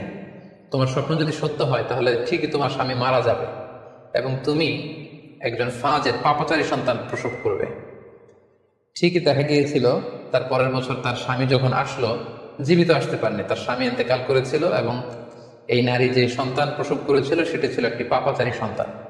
তো এই ঘটনা আল্লাহ রাসূল সাল্লাল্লাহু আলাইহি ওয়াসাল্লাম শুনে আমাদের আয়েশাকে বললেন, আয়েশা তুমি এটা ঠিক করোনি, তুমি যদি কখনো কারো স্বপ্নের ব্যাখ্যা করো তুমি ভালো ব্যাখ্যাটা করবে, কখনো মন্দ দিক থেকে ব্যাখ্যা করবে না, হয় চুপ থাকবে, ব্যাখ্যাই করতে যাবে না, আর যদি স্বপ্নের ইন্টারপ্রিটেশন তুমি করতে চাও তাহলে ভালো ব্যাখ্যাটা করবে। সম্মানিত শুধু এজন্য যে কারো কাছে আমরা চাইলেই স্বপ্নের কথা জানাতে পারি না, বরং সে যদি আপনার শুভাকাঙ্ক্ষী হয়, সে যদি স্বপ্ন ব্যাখ্যায় পারদর্শী হয়, সে যদি ভালো আলেম হয়, তাহলে তার কাছে আপনি স্বপ্নের ব্যাখ্যা জানতে চাইতে পারেন। এক্ষেত্রে আমরা ইমাম মুহাম্মদ ইবনে সিরিনের আরো একটি চমৎকার ঘটনার কথা উল্লেখ করতে পারি। মুহাম্মদ ইবনে সিরিন উনি ছাত্রদেরকে নিয়ে একবার তালিম দিচ্ছিলেন। এ সময় হঠাৎ এক নারী এসে বললেন যে আমি স্বপ্নের ব্যাখ্যা জানতে চাই, মুহাম্মদ ইবনে সিরিন কোথায়? ছাত্ররা বলল উনি একটু বাইরে গিয়েছেন, আপনি স্বপ্নে কি দেখেছেন? মহিলাটি বলল যে আমি স্বপ্নে দেখেছি আমার ছেলে সাগর থেকে শুধু পানি পান করছে। হঠাৎ সে মজলিস থেকে এক ছাত্র বলল, তাই নাকি? আপনি যদি এই স্বপ্ন দেখে থাকেন তাহলে আপনার বাচ্চাটা মারা যাবে। ইমাম মুহাম্মদ ইবনে সিরিন পরবর্তীতে যখন আসলেন, এসে ছাত্রদের কাছে যখন জানতে পারলেন, তখন তিনি বললেন যে তুমি কেন এই স্বপ্নের ব্যাখ্যা করেছো? কারণ সাগরের লোনা পানি এটা যে সবসময় অযোগ্য, পানের অযোগ্য, ব্যাপারটা এমনটা নয়। সাগরের ভেতরে তো মণিমুক্তাও আছে। বরং আমি হলে ব্যাখ্যা করতাম যে তোমার ছেলে সাগর থেকে পানি খাচ্ছে, তোমার ছেলে অনেক বড় আলেম হবে। কিছুদিন পর আরেক লোক এসে মুহাম্মদ ইবনে সিরিনের কাছে জানতে চাইলেন যে আমি স্বপ্নে দেখছি যে আমার ছেলে সাগর থেকে শুধু পানি নিয়ে খাচ্ছে। তিনি বললেন আশা করা যায় তোমার ছেলে অনেক বড় আলেম হবে। ঠিকই দেখা গেল কিছুদিন পরে যে মহিলাটি স্বপ্নের ব্যাখ্যা জানতে এসেছিলেন তার ছেলেটি মারা গিয়েছে, আর ওই যে লোক মুহাম্মদ ইবনে সিরিনের কাছে স্বপ্নের সুন্দর ব্যাখ্যা নিয়ে গেলেন, তার ছেলে ওই সময়ের অনেক বড় আলেম হয়েছে। এই জন্য সম্মানিত শুধু যে কারো কাছে স্বপ্নের ব্যাখ্যা জানতে চাইতে নেই, আর স্বপ্নের ব্যাখ্যা যদি করতে হয় ভালো ব্যাখ্যা করতে হবে, তা না হলে চুপ থাকতে হবে। স্বপ্নের ক্ষেত্রে ইসলামের যে দিক নির্দেশনা, সেক্ষেত্রে আরো একটি দিক নির্দেশনা হচ্ছে স্বপ্ন কখনো শরীয়তের দলিল হতে পারে না। কেবলমাত্র নবীদের স্বপ্নই হচ্ছে ওহী, কিন্তু আমরা যারা সাধারণ মুসলমান আমাদের স্বপ্ন কখনো শরীয়তের দলিল হতে পারে না। এটা আপনার জন্য কোনো একটা বিশেষ ধরনের অনুধাবন হতে পারে, আপনার বিশেষ ফিলিংস হতে পারে, আপনার একার জন্য কোনো ধরনের গাইডেন্স হতে পারে আল্লাহর পক্ষ থেকে, কিন্তু এটাকে শরীয়তের দলিল বলে চালিয়ে দেওয়া যাবে না। আমরা প্রায় শুনি অমুক পীর সাহেব একটা স্বপ্ন দেখেছেন এবং তার মুরিদেরা এই স্বপ্নের আলোকে বিভিন্ন কাজ করতে শুরু করেছেন, এটাকে শরীয়তের অংশ মনে করে। খুব রিসেন্টলি করোনা ভাইরাস আউটব্রেকের টাইমে মামুন মারুফ নামে এক ছেলের স্বপ্নের কথা আমরা শুনেছিলাম যে ইটালিতে সে স্বপ্ন দেখেছে করোনা ভাইরাসের সাথে কথা বলেছে। আসলে এই জাতীয় স্বপ্ন কখনো শরীয়তের কোনো সোর্স বা এভিডেন্স হতে পারে না। খুব রিসেন্টলি বুয়েট থেকে পাশ করা মোশতাক মাহমুদ আরমান নামে একজন লোকের কথা আমরা শুনেছি যে তিনি দাবি করেছেন তিনি ইমাম মাহাদি, এবং তিনি দাবি করেছেন যে স্বপ্নে তাকে আল্লাহ তাআলা ইমাম মাহাদি বলে পরিচয় করিয়ে দিয়েছে, ফলে লোকজন এসে তার হাতে বায়াত হচ্ছে। অথবা অনেকে দাবি করে থাকেন যে স্বপ্নে তিনি ফকিরি পেয়েছেন, স্বপ্নে এটা হয়েছে সেটা হয়েছে। এরকম কোন ধরনের স্বপ্নই কিন্তু শরীয়তের অংশ, শরীয়তের দলিল বা এভিডেন্স হতে পারে না। এ পর্যায়ে আমরা জানবার চেষ্টা করব যে স্বপ্নে রাসূলুল্লাহ সাল্লাল্লাহু আলাইহি ওয়াসাল্লামকে দেখা প্রসঙ্গে অনেকে স্বপ্নে আল্লাহ রাসূল সাল্লাল্লাহু আলাইহি ওয়াসাল্লামকে দেখেন, এবং আসলে রাসূল সাল্লাল্লাহু আলাইহি ওয়াসাল্লামকে স্বপ্নে দেখেন কিনা এ ব্যাপারে তাদের মধ্যে অনেক প্রশ্ন থেকে থাকে। এক্ষেত্রে আমরা সহিহ বুখারীর একটি চমৎকার হাদিস উল্লেখ করতে পারি, যেখানে আল্লাহ রাসূল সাল্লাল্লাহু আলাইহি ওয়াসাল্লাম ইরশাদ করেছেন, মান রাআনি ফিল মানামি ফাকাদ রাআনি, যে আমাকে স্বপ্নে দেখলো। আল্লাহ রাসূল সাল্লাল্লাহু আলাইহি ওয়াসাল্লাম নিজে বলছেন যে আমাকে স্বপ্নে দেখলো সে আসলে আমাকেই দেখলো, কারণ ফাইন্না শাইতানা লা ইয়াতামাসসালু ফি সূরাতি, শয়তান কখনো আমার আকৃতি, আমার শেপ ধারণ করতে পারে না। অর্থাৎ আপনি যদি রাসূল সাল্লাল্লাহু আলাইহি ওয়াসাল্লামকে স্বপ্নে দেখেন তাহলে আপনি রাসূল সাল্লাল্লাহু আলাইহি ওয়াসাল্লামকে দেখেছেন, আপনি শয়তানকে দেখেননি, কারণ শয়তান কখনো রাসূল সাল্লাল্লাহু আলাইহি ওয়াসাল্লামের আকৃতি ধারণ করতে পারে না। তাহলে এই হাদিসের আলোকে আমরা বুঝলাম শয়তান কখনো আল্লাহ রাসূল সাল্লাল্লাহু আলাইহি ওয়াসাল্লামের আকৃতি বা শেপ ধারণ করতে পারে না। তখন প্রশ্ন হচ্ছে আসলে আপনি রাসূল সাল্লাল্লাহু আলাইহি ওয়াসাল্লামকে দেখেছেন নাকি অন্য কাউকে দেখেছেন? শয়তান হয়তো রাসূল সাল্লাল্লাহু আলাইহি ওয়াসাল্লামের আকৃতি ধারণ করলো না, একজন সুস্থি বয়োবৃদ্ধ সুন্দর আকৃতির মানুষের চেহারা ধারণ করে শয়তান এসে বলল যে আমি আল্লাহ রাসূল। তখন আপনি কিভাবে বুঝবেন যে আপনি রাসূল সাল্লাল্লাহু আলাইহি ওয়াসাল্লামকে দেখেছেন নাকি শয়তানের ধারণ করা অন্য কোনো মানুষের আকৃতিতে কাউকে আপনি দেখেছেন? সেক্ষেত্রে বোঝার মাধ্যম হচ্ছে আল্লাহ রাসূল সাল্লাল্লাহু আলাইহি ওয়াসাল্লামের দাড়ি কেমন ছিল, চেহারা কেমন ছিল, চুল কেমন ছিল, দৈহিক গড়ন কেমন ছিল, আকৃতি কেমন ছিল, এগুলো কিন্তু আমরা হাদিস থেকে পাই, কিংবা শামাইলে তিরমিজিতে রাসূল সাল্লাল্লাহু আলাইহি ওয়াসাল্লামের বডি স্ট্রাকচার, ওনার চেহারা, ওনার অবয়বের ব্যাপারে বর্ণনা পাই। আপনি স্বপ্নে যাকে দেখেছেন তার চেহারা, আকৃতি এবং বর্ণনা যদি রাসূল সাল্লাল্লাহু আলাইহি ওয়াসাল্লামের দৈহিক বর্ণনার সাথে মিলে যায়, তাহলে বোঝা যাবে যে আপনি আসলেই আল্লাহ রাসূল সাল্লাল্লাহু আলাইহি ওয়াসাল্লামকে দেখেছেন। কিন্তু আপনি স্বপ্নে দেখা মানুষটি, তার চেহারার সাথে যদি রাসূল সাল্লাল্লাহু আলাইহি ওয়াসাল্লামের চেহারার যে বর্ণনা সেটির সাথে যদি কোনো মিল না থাকে, যদি তার চেহারা রাসূল সাল্লাল্লাহু আলাইহি ওয়াসাল্লামের চেহারার মতো না হয়, শামাইলে তিরমিজিতে যে বর্ণনা আছে সেরকম যদি না হয়, তাহলে বোঝা যাবে আপনি রাসূল সাল্লাল্লাহু আলাইহি ওয়াসাল্লামকে দেখেননি, বরং অন্য কাউকে দেখেছেন। এক্ষেত্রে আমরা মুহাম্মদ ইবনে সিরিনের ঘটনা উল্লেখ করতে পারি। ওনার কাছে কেউ এসে যদি বলতো যে আমি স্বপ্নে আল্লাহ রাসূল সাল্লাল্লাহু আলাইহি ওয়াসাল্লামকে দেখেছি, তখন মুহাম্মদ ইবনে সিরিন জিজ্ঞেস করতেন, তুমি কি দেখেছো বলো তো? তুমি যাকে দেখেছো তার দাড়ি কেমন, তার চেহারা কেমন, তার চোখ নাক কেমন, তার গড়ন কেমন? তখন ওই ব্যক্তি যখন বর্ণনা দিত, আর সেই বর্ণনা যখন আল্লাহ রাসূল সাল্লাল্লাহু আলাইহি ওয়াসাল্লামের আকৃতির সাথে মিলে যেত, তখন মুহাম্মদ ইবনে সিরিন বলতেন, তুমি ঠিকই স্বপ্নে আল্লাহ রাসূল সাল্লাল্লাহু আলাইহি ওয়াসাল্লামকে দেখেছো। কিন্তু ওই ব্যক্তির বর্ণনা যদি এমন হতো যে না, এর সাথে রাসূল সাল্লাল্লাহু আলাইহি ওয়াসাল্লামের হাদিসে বা শামাইলে তিরমিজিতে রাসূল সাল্লাল্লাহু আলাইহি ওয়াসাল্লামের দেহের যে বর্ণনা, এটার সাথে কোনো মিল নেই, তখন মুহাম্মদ ইবনে সিরিন বলতেন, না, তুমি স্বপ্নে আল্লাহ রাসূল সাল্লাল্লাহু আলাইহি ওয়াসাল্লামকে দেখোনি, বরং তুমি অন্য কাউকে দেখেছো। এ পর্যায়ে আমরা জানবার চেষ্টা করব যে যুগে যুগে কারা স্বপ্ন ব্যাখ্যায় খুব পারদর্শী ছিলেন। নবীদের মধ্যে সাইয়েদনা ইউসুফ আলাইহিস সালাম, তিনি সবচেয়ে ভালো স্বপ্নের ব্যাখ্যা করতে পারতেন। সাহাবাদের মধ্যে সাইয়েদনা আবু বকর রাদিয়াল্লাহু তাআলা আনহু চমৎকার স্বপ্নের ব্যাখ্যা করতে পারতেন, এবং তাবেঈদের মধ্যে মুহাম্মদ ইবনে সিরিন চমৎকার স্বপ্নের ব্যাখ্যা করতে পারতেন। আর বলার অপেক্ষা রাখে না যে অবশ্যই আল্লাহ রাসূল সাল্লাল্লাহু আলাইহি ওয়াসাল্লাম তিনিও চমৎকার স্বপ্নের ব্যাখ্যা করতে পারতেন। সহিহ মুসলিমে, সুনানে আবু দাউদে একটি হাদিস এসেছে যে আল্লাহ রাসূল সাল্লাল্লাহু আলাইহি ওয়াসাল্লাম ফজরের সালাতের পরে তাসবিহ শেষে সাহাবাদের কাছে জানতে চাইতেন যে গতকাল রাতে কে কি স্বপ্ন দেখেছো আমার কাছে বলো, আমি সেই স্বপ্নের ইন্টারপ্রিটেশন তোমাদেরকে জানাবো। কান নবী সাল্লাল্লাহু আলাইহি ওয়াসাল্লাম ইযা সাল্লা সুবহা আকবাল আলাইহিম বিওয়াজহিহি ফাকালা হাল রাআ আহাদুম মিনকুম আল বারিহাতা রুইয়া। সহিহ মুসলিমের বর্ণনা, ফজরের নামাজের পর তিনি প্রত্যেকদিন জিজ্ঞেস করতেন, গতকাল রাতে কেউ কি কোনো ভালো স্বপ্ন দেখেছো? কেউ কি কোনো স্বপ্ন দেখেছো? আমার কাছে উল্লেখ করো, আমি এটার ব্যাখ্যা করে দেব। সম্মানিত শুধু আমরা বলছিলাম যে ইউসুফ আলাইহিস সালাম খুব ভালো স্বপ্নের ব্যাখ্যা করতে পারতেন, এবং সূরা ইউসুফের 111 নম্বর আয়াতে ব্যাপারে আল্লাহ উল্লেখ করেছেন সাইয়েদনা ইউসুফ আলাইহিস সালামের কথা, যে তিনি বলেছেন, রব্বি কদ আতাইতানি মিনাল মুলকি ওয়া আল্লামতানি মিন তা'ওয়িলিল আহাদিস। মানে হে আমার রব, আপনি আমাকে রুলিং পাওয়ার দিয়েছেন এবং আপনি আমাকে you taught me how to interpret the dreams, কিভাবে স্বপ্নের ব্যাখ্যা করতে হয় এটা আপনি আমাকে শিক্ষাদান করেছেন। এবং সূরা ইউসুফে আমরা জানি যে 3টি স্বপ্নের কথা সেখানে উল্লেখ রয়েছে। ইউসুফ আলাইহিস সালাম নিজেই একটি স্বপ্ন দেখেছিলেন ছোটবেলায়, তারপর দুজন প্রিজনার ইউসুফ আলাইহিস সালামের সাথে জেলখানায় ছিল, তাদের দুটো স্বপ্নের ব্যাখ্যা তিনি করে দিয়েছেন, এবং মিশরের তৎকালীন যে রাজা কিং, সেই কিং এর স্বপ্নের ব্যাখ্যাও সাইয়েদনা ইউসুফ আলাইহিস সালাম করে দিয়েছেন। সাহাবীদের মধ্যে সাইয়েদনা আবু বকর রাদিয়াল্লাহু তাআলা আনহু চমৎকার স্বপ্নের ব্যাখ্যা করতে পারতেন, এবং আল্লাহ রাসূল সাল্লাল্লাহু আলাইহি ওয়াসাল্লাম মাঝে মাঝে ইচ্ছা করে আবু বকর রাদিয়াল্লাহু তাআলা আনহুর কাছে স্বপ্নের ব্যাখ্যা জানতে চাইতেন, এবং আবু বকর রাদিয়াল্লাহু তাআলা আনহু নিজেও মাঝে মাঝে ইচ্ছা করে রাসূল সাল্লাল্লাহু আলাইহি ওয়াসাল্লামের কাছে বলতেন যে ইয়া রাসূলুল্লাহ, এই স্বপ্নের ব্যাখ্যাটা আমি করি। আল্লাহ রাসূল সাল্লাল্লাহু আলাইহি ওয়াসাল্লাম তখন আবু বকর রাদিয়াল্লাহু তাআলা আনহুকে স্বপ্নের ব্যাখ্যা করার অনুমতি প্রদান করতেন।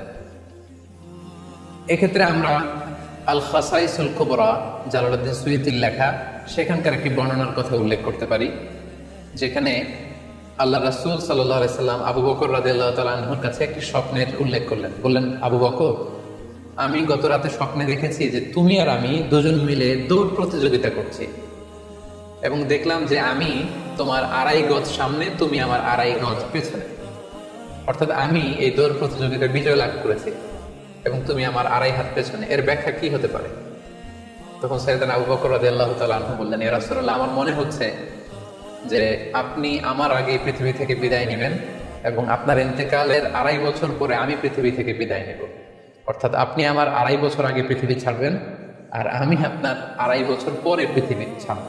এবং আমরা যদি বাস্তবতা এবং ইতিহাস খেয়াল করি তাহলে আমরা সেটাই দেখবো যে আল্লাহ রাসূল সাল্লাল্লাহু আলাইহি সাল্লামের ইন্তেকালের 2.5 বছর পরে সাইয়েদনা আবু বকর রাদিয়াল্লাহু তাআলা আনহু তিনি ইন্তেকাল করেছিলেন।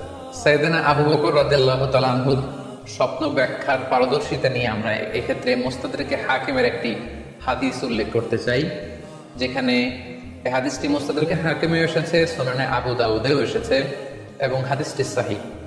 আম্মা জান আয়েশা রাদিয়াল্লাহু তাআলা আনহা উনি একটি স্বপ্ন দেখলেন যে আকাশ থেকে 3টি চাঁদ ওনার ঘরে খসে পড়েছে। এবং এই স্বপ্ন দেখে তিনি ওনার পিতা আবু বকর রাদিয়াল্লাহু তাআলা আনহুকে জিজ্ঞেস করলেন যে আমি স্বপ্নে দেখেছি যে আকাশের 3টি চাঁদ এসে আমার ঘরে পড়েছে, এর ব্যাখ্যা কি হতে পারে? তখন আবু বকর রাদিয়াল্লাহু তাআলা আনহু ওনার কন্যা আম্মা জান আয়েশা রাদিয়াল্লাহু তাআলা আনহাকে বললেন যে এই স্বপ্নের ব্যাখ্যা হচ্ছে এই পৃথিবীর 3জন মানুষের কবর তোমার ঘরে অবস্থিত হবে। সুবহানাল্লাহি বিহামদিহি। এবং আমরা জানি যে আল্লাহ রাসূল সাল্লাল্লাহু আলাইহি ওয়াসাল্লাম যখন ইন্তেকাল করলেন তখন আল্লাহ রাসূল সাল্লাল্লাহু আলাইহি ওয়াসাল্লামকে কবর দেওয়া হয়েছিল আম্মা জান আয়েশা রাদিয়াল্লাহু তাআলা আনহার ঘরে।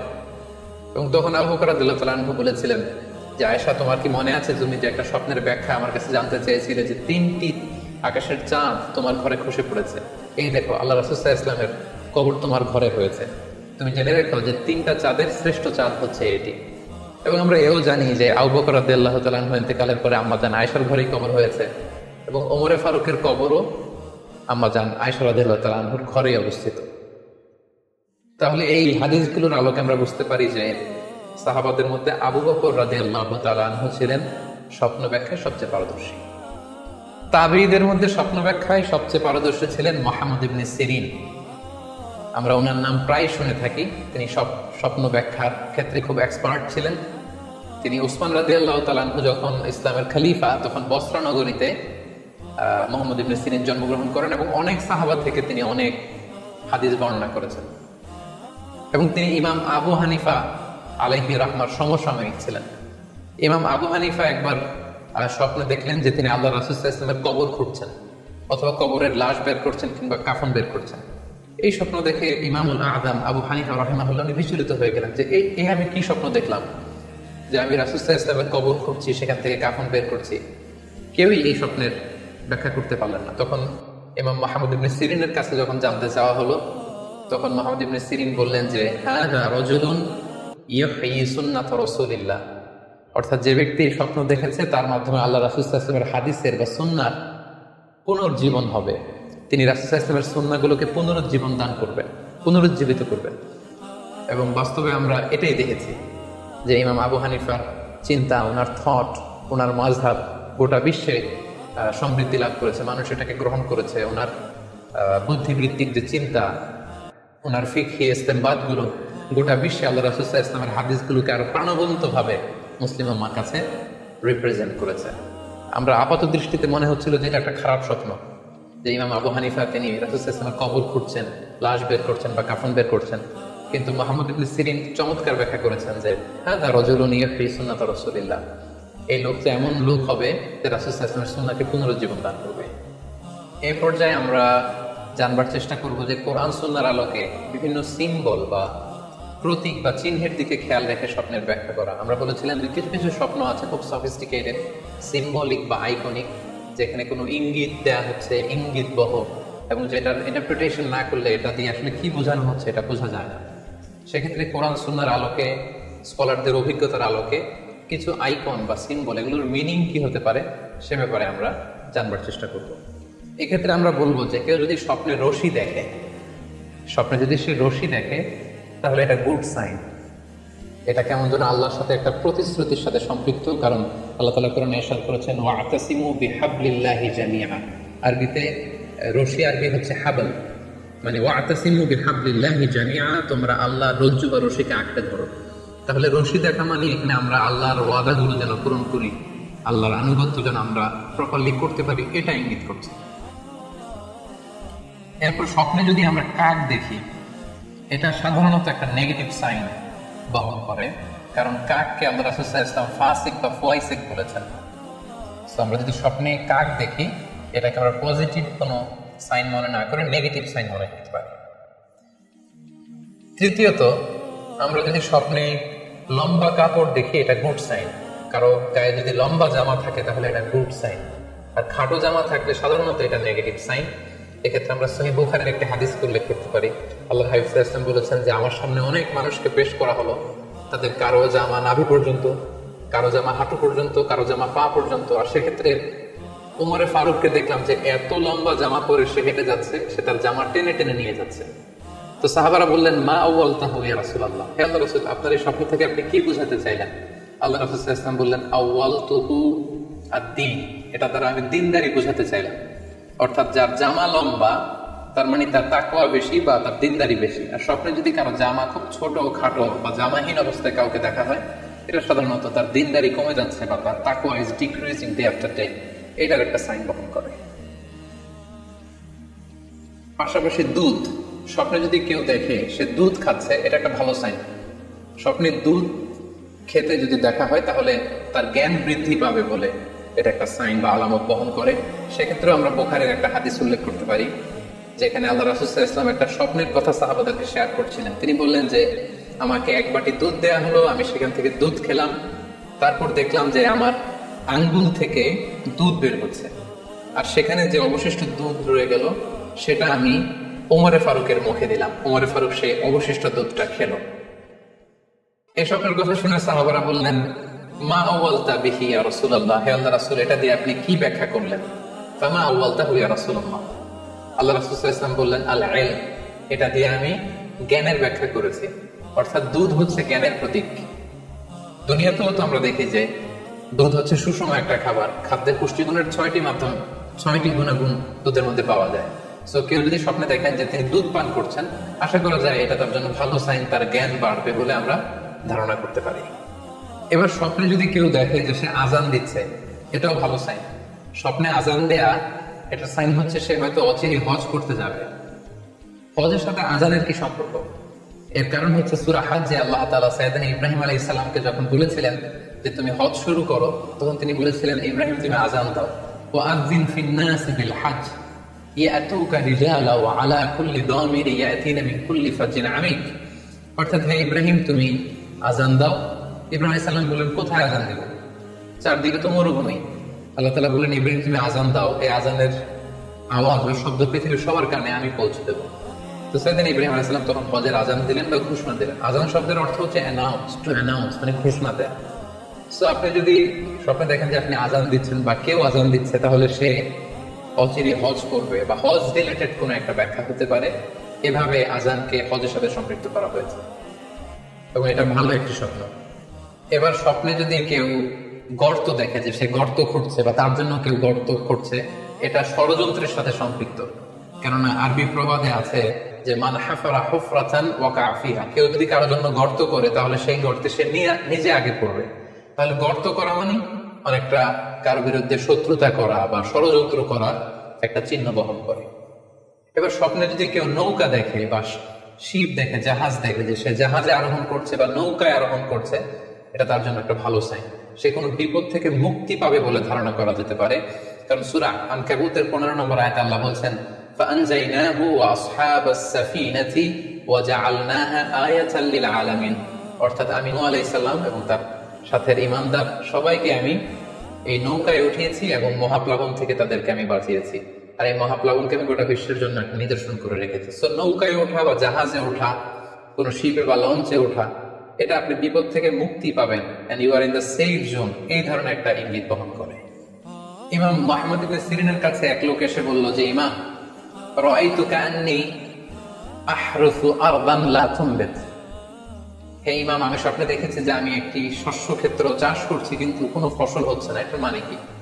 তিনি ব্যাখ্যা করে দিলেন, আনতা তা'জিলু আন ইমরাআতিক, অচিরেই হয়তো তোমার স্ত্রীর সাথে তোমার সেপারেশন হয়ে যেতে পারে। কারণ কোরআনে স্ত্রীকে শস্য ক্ষেত্রের সাথে তুলনা করা হয়েছে মেটাফরিক্যালি। সূরা বাকারার 223 নম্বর আয়াতে আল্লাহ বলছেন, নিসাউকুম হারসুল লাকুম ফাআতু হারসাকুম আন্না শি'তুম। অর্থাৎ তোমাদের স্ত্রীরা হচ্ছে তোমাদের শস্য ক্ষেতের মতো, তোমরা যেভাবে খুশি এই শস্য ক্ষেত্রটাকে সুন্দরভাবে চাষাবাদ করতে পারো। তাহলে শস্য ক্ষেতের সাথে বা ক্রপ ল্যান্ডস এর সাথে আপনার স্ত্রীর সাথে সম্পর্ক হওয়া বা সেপারেশন হওয়া, এইভাবে ইঙ্গিত নেওয়া যেতে পারে। সবশেষে একটি ঘটনা উল্লেখ করার মধ্য দিয়ে আমরা এই সিম্বলিক বা আইকনিক ব্যাপারটা শেষ করতে চাই। সেটি হচ্ছে ব্যক্তির ভিন্নতার কারণে কিন্তু স্বপ্নের ব্যাখ্যাও ভিন্নতা হতে পারে। ব্যক্তি ভিন্নতার কারণে স্বপ্নের ব্যাখ্যাও ভিন্ন হবে। একই স্বপ্ন দুইজন লোক দেখলো, দুইজনের স্বপ্নের ব্যাখ্যা কিন্তু দুরকম হতে পারে। সেক্ষেত্রে আমরা মুহাম্মদ ইবনে সিরিনের একটা ঘটনা উল্লেখ করতে পারি। মুহাম্মদ ইবনে সিরিনের কাছে এক লোক এসে বলল যে আমি স্বপ্নে দেখেছি আমি আজান দিচ্ছি, এটার ব্যাখ্যা কি? উনি বললেন তুমি হজ করতে যাবে। তার কিছুদিন পরে আরেক লোক এসে একই স্বপ্ন দেখলো, তিনি বললেন যে আমি স্বপ্নে দেখেছি যে আমি আজান দিচ্ছি। তো তিনি বললেন, চুরিতে তোমার হাত কাটা যাবে। তো ওনার ছাত্ররা দুইজন লোকের কাছে দুই ধরনের উত্তর দেওয়ার কারণে অবাক হয়ে জিজ্ঞেস করলেন যে, হে ইমাম, একই স্বপ্ন দুইজন দেখলো, কিন্তু আপনি একজনকে এক এক উত্তর কেন দিলেন? তো তিনি বললেন যে, এই দুইজনকে আমি চিনি এবং তাদের ব্যক্তিগত জীবন সম্পর্কে আমি জানি। তো তাদের জীবন আচরণ, তাদের ব্যক্তিত্বের কারণে আমি দুই ধরনের ব্যাখ্যা করেছি। প্রথম জনের ব্যাখ্যা করেছি আমি সূরা হজের আলোকে, কারণ সূরা হজে আল্লাহ ইব্রাহিম আলাইহিস সালামকে বলেছেন, ওয়াযিন ফিন-নাস বিল হজ, তুমি মানুষের মাঝে হজের জন্য আযান দাও, ঘোষণা দাও। তো সেই লোকটি আযান দিয়েছে, তার মানে আশা করা যায় সে হজে যাবে। আর দ্বিতীয় লোকটির স্বপ্নের ব্যাখ্যা আমি করেছি সূরা ইউসুফের আলোকে। সূরা ইউসুফে একটি আয়াত আছে, সুম্মা আযানা মুআযযিনুন আইয়াতুহাল আইর ইন্নাকুম লাসারিকুন, অর্থাৎ মিশরের কিং এর একটি পানপাত্র চুরি হয়ে গিয়েছিল। ইউসুফ আলাইহিস সালাম ইচ্ছা করে সেটা তার ভাই ইয়ামিনের খাদ্যের প্যাকেটের ভেতরে ঢুকিয়ে দিয়েছিলেন। আর তখন সেখানকার স্টাফরা বা সৈনিকেরা আজান দিয়েছিল, মানে ঘোষণা দিয়ে বলেছিল, হে ক্যারাভান, হে কাফেলার লোকেরা, তোমরা চুরি করেছো। তো তিনি মুহাম্মদ ইবনে সিরিন বললেন যে, দ্বিতীয় লোকটার ব্যাপারে আমি জানি, সে আসলে অসাধু একজন লোক, এবং তার ক্ষেত্রে সে স্বপ্নে যেহেতু আজান দিতে দেখেছে, সে কখনো হজে যাবে না, বরং সূরা ইউসুফের আলোকে চুরিতে তার হাত কাটা যাবে।